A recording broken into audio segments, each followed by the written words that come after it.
I am the Tofu Golem. Please enjoy the video. You begin by opening Chrome and going straight to Settings. This places you where search options live.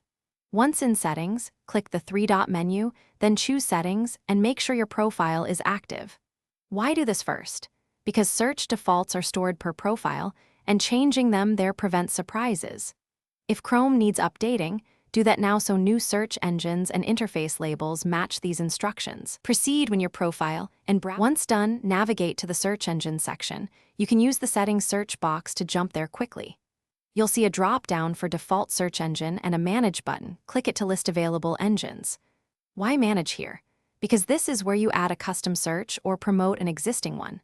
To add, click Add, fill in name, keyword, and query URL.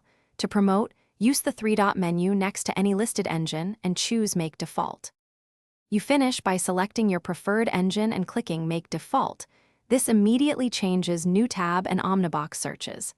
Then restart Chrome to ensure the change applies everywhere, and try a test search to confirm it uses the new provider.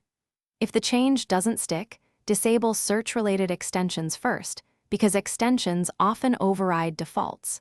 If problems persist, reset search settings or use Chrome's Reset Settings.